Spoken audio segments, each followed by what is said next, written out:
Hey guys, my name is Waimo. I'm a full-time software engineer, and today I'd like to share back this program. And I came across this question very recently, and I think it's very fun and challenging. And I think this is also a good question for the interview. So right now, I'm using Visual Studio 2019, and I'm already open a console application. So this is actually a new template. If you're not familiar with this template, you can actually go to this link and read about it, or you can just use the old template. They will provide a sample. You can just copy and paste it. Okay, so let me quickly go through the question again. A ball is going to be dropped from a distance of x from the above the ground. Once the ball hit the ground, it's going to bounce back, which is going to be half the distance of the original distance. The condition is that if the distance is one or less than one, it will stop bouncing. What we are supposed to calculate here is we need to find the total distance that the ball bounces and the number of times the ball bounces. This is quite the question itself can be a bit tricky. When I first saw this question out, it took me a while to understand the question. Yeah, so I actually write it like this because I think it's gonna make things easier for you. Okay. So if you guys are thinking, we should be using a recursive function, you're correct. And I'm gonna demonstrate a quick demo. And I'll already assume that you guys already have a basic knowledge of C#. If not, it's gonna be a little bit tricky, but I'll try my best to explain. Okay, so firstly, I'm gonna create two variables, integer h equal to 10. Okay, so this value is actually supposed to be dynamic. The user can we can request that we import from the user. We can do something like integer distance equal to console dot read line, something like that. But we're just gonna skip this one. Let's go to 10. And another one, I'm just gonna use a declare an empty variable number. Let's just call this false number equal to 0. Yeah, I'm very creative when it comes to naming the variables. Okay, so excuse me.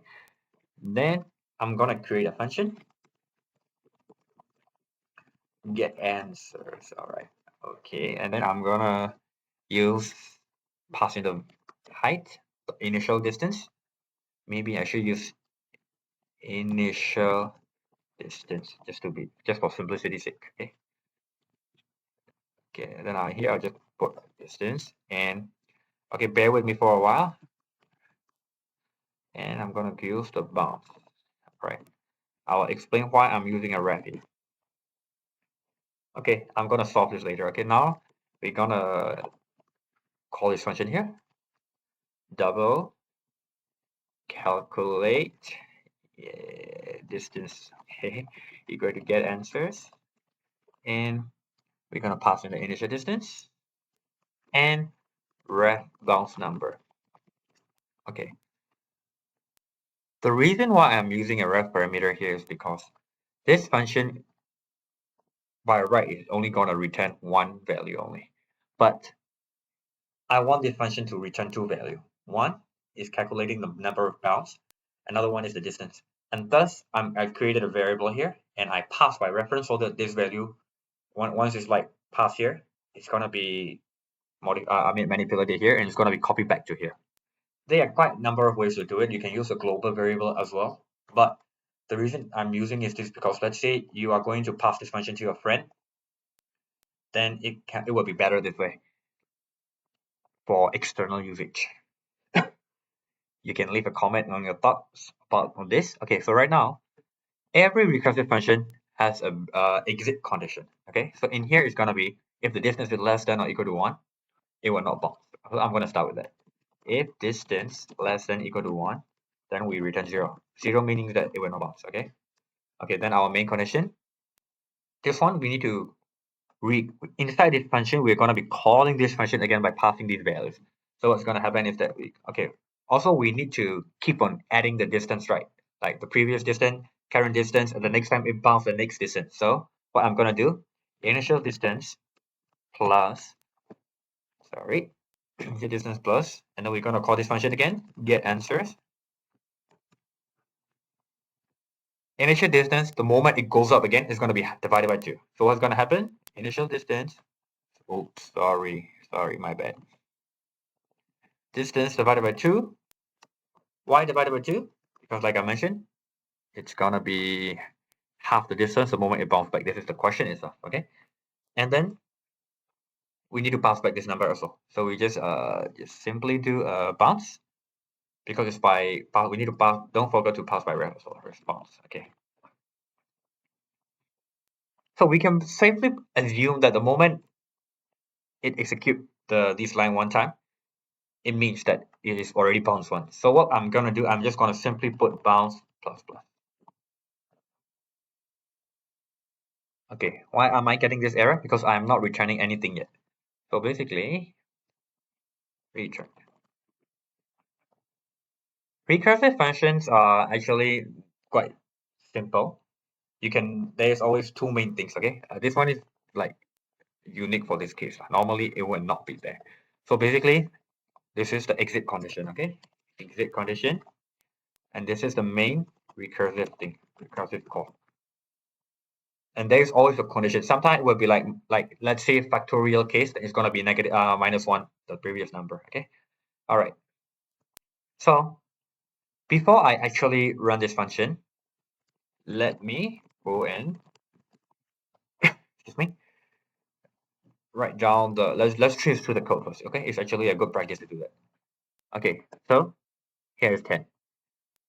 All right. So the first time our distance is gonna be 10. Forget about the bounds for a while. So 1 is 10. This condition is not met. It will go inside here, 10. So it's gonna be 10 plus get answers. Okay, divided by 2, then it's become 5. Okay, let's just go inside the bin again. 5 plus 5 is going here. This condition is not met. Distance divided by 2, 2.5. But what's wrong with 2.5? I'm not going to round up or round down like just for simplicity's sake. So it's gonna be taking as 2. Okay, so it's gonna be 2 plus. Okay, I'm sorry, just ignore the thing here. Errors, it's not supposed to be like this. Okay, then.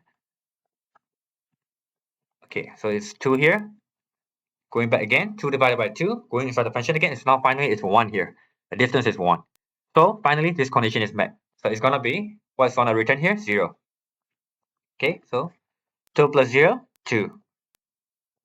So it's here. Then I delete this. 2 plus 5, 7. 10 plus 7 is equal to 17. So this is the final distance. This is the final distance that we are supposed to get. Okay? This is the final distance that we're supposed to get. So the number of time going inside this function, it's going to be the number of times the ball bounces. Okay, so what I'm going to do right now is I'm going to run this program, and I'm going to check whether our function returns 17, and that's the bounce. If I remember correctly, it should be 4. Yeah, I think it should be 4. Let's see. Okay, I'm going to run the function.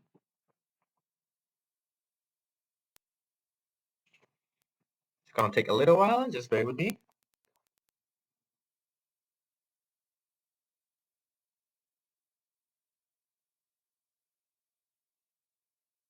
If you guys have any questions regarding any of the steps here, just comment it, and I'll make sure to read through it and get back to you guys. Okay, so now calculate distance. See, it's 17.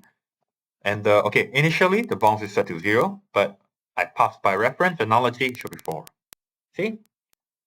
It's quite simple, and this is quite fun also. So thank you for viewing my video, and yeah, if you like this video, just make sure you give a thumbs up, and feel free to comment as well. Thank you very much, and bye.